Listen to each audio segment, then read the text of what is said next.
I'll never forget the Christmas Eve that I spent working late at the mall. It was a chilly winter evening, and the snow was falling gently outside, casting a serene silence over the deserted corridors. I had been working at the mall for a few months, and I had grown accustomed to the quiet nights spent restocking shelves and sweeping floors. But on this particular evening, something felt off. As I walked through the empty corridors, my footsteps echoed off the walls, making me feel like I was the only person in the world. I shivered, despite the warmth of my coat, and quickened my pace. I had to get out of there as soon as possible. But as I approached the Santa display, I noticed something that made my heart skip a beat. The mannequin was seated in its oversized chair, surrounded by fake gifts and a festive holly-patterned backdrop. But its eyes seemed to be staring right through me, piercing and cold. I felt a shiver run down my spine as I reached for the switch to turn off the lights, but as I did, I heard a faint chuckle. It was a low, raspy sound that seemed to come from all around me, and it sent chills down my spine. I spun around, but there was no one there. The corridors were empty, and the only sound was the creaking of the old mall's wooden floorboards. I told myself it was just my imagination playing tricks on me, but I couldn't shake off the feeling that I was being watched. I tried to focus on my task, but my hands were shaking as I reached for the switch again. And then, I saw it. The Santa mannequin's head had tilted slightly toward me, its eyes glinting with a malevolent light. I froze, my heart pounding in my chest. I tried to scream, but my voice was caught in my throat. I was paralyzed with fear, unable to move or escape. And then, I heard its voice. It was a low, raspy sound that seemed to come from all around me, echoing off the walls and ceiling. "See you next Christmas," it whispered, its breath cold and rank. I stumbled backward, my eyes fixed on the mannequin. I tripped over my own feet and fell to the ground, skinning my knee on the hard floor. I scrambled to my feet, my heart racing with fear. I ran as fast as I could, my footsteps echoing through the empty corridors. I could feel the mannequin's eyes on me, watching me, following me. I didn't dare look back, fearing what I might see. I finally reached the exit, my hand shaking as I pushed open the door.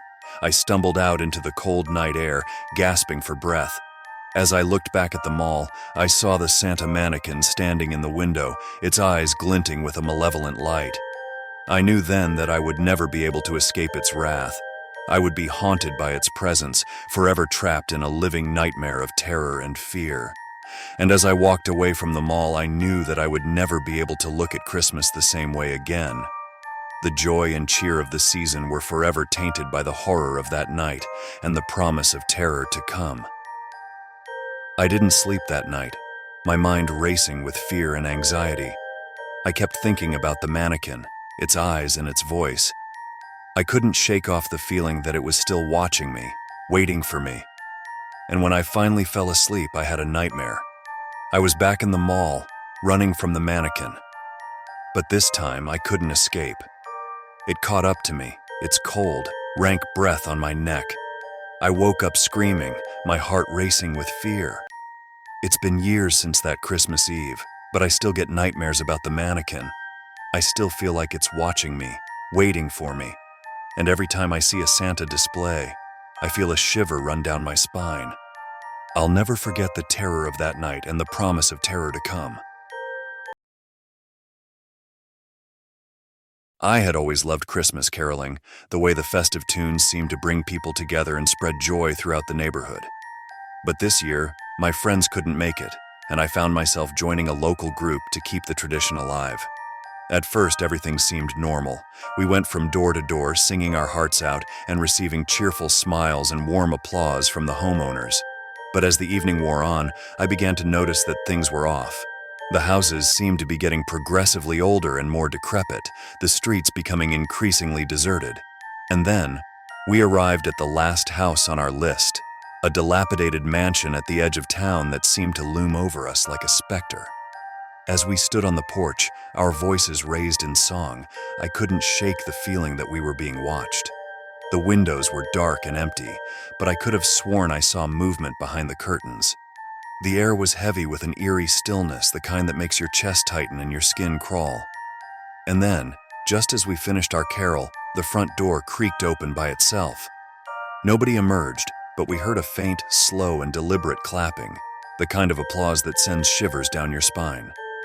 The leader of our group decided to leave, but I felt compelled to take a peek inside. My curiosity got the better of me, and I pushed open the creaking door and stepped into the darkness. The air inside was thick with the scent of decay and rot, and I could feel the weight of years of neglect bearing down on me. And then, I saw them. Figures in period clothing, staring at me with hollow eyes that seemed to bore into my very soul. One of them whispered, "Stay," and I stumbled back, slamming the door shut behind me. I didn't sleep that night, my mind racing with the image of those hollow-eyed figures and the unsettling feeling that I had left something behind. And then, just as the first light of dawn was creeping over the horizon, I heard it, faint singing outside my bedroom window. I pulled back the curtains, and my heart sank. The same hollow-eyed figures stood in my yard, singing the same carol we had performed earlier. Their mouths moved in perfect synchrony, but there was no sound, just an unsettling, unearthly silence that seemed to fill the air. I never caroled again, and I never forgot the terror of that Christmas night. Christmas morning was always my favorite time of the year. The joy of unwrapping presents, the smell of cinnamon and pine, and the sound of laughter and music filling the air. Everything felt magical. My family and I would spend hours opening gifts, enjoying a special breakfast, and then playing games together. It was a time of pure joy and happiness. But one year that magic turned sinister. As I tore open the wrapping paper on the last gift under the tree, I noticed an unfamiliar box wrapped in green paper with a gold ribbon. My family assumed someone else had placed it there, so I unwrapped it eagerly, expecting a new toy or game. But instead, I found an antique porcelain doll, dressed in Victorian clothes. Its glassy eyes seemed to follow me as I moved around the room. At first, I was delighted with the doll. I had always loved playing with dolls, and this one was especially beautiful. I named her Emily and spent hours playing with her, dressing her up in different outfits and creating stories for her. But as the day went on, I began to feel a strange, unsettling feeling. It was as if Emily was watching me, following my every move. That night, I woke to the sound of soft footsteps on the wooden floor. I froze, my heart pounding in my chest. The doll, which I had left on the mantel, was now sitting on my dresser, its head tilted as if watching me. I tried to scream, but my voice was caught in my throat. My breath hitched when Emily whispered my name in a faint, childlike voice. I was paralyzed with fear, unable to move or speak. The voice was so soft and gentle, but it sent shivers down my spine. The next few days were a blur of strange occurrences. Ornaments would fall off the tree and I would find them in strange places around the house. Cold drafts would blow through my room, even when the windows were closed. And Emily would appear in different places, watching me with her glassy eyes. I tried to ignore it, to tell myself that it was just my imagination playing tricks on me. But deep down, I knew that something was wrong. One night I decided to take matters into my own hands. I grabbed Emily and tried to burn her in the fireplace, but the flames extinguished the moment she touched the fire. I was shocked and terrified. How could a doll be so resilient? Desperate, I buried Emily in the woods, hoping to be rid of her once and for all. I thought I was free, that I had finally escaped the strange and terrifying occurrences that had plagued me. But I was wrong.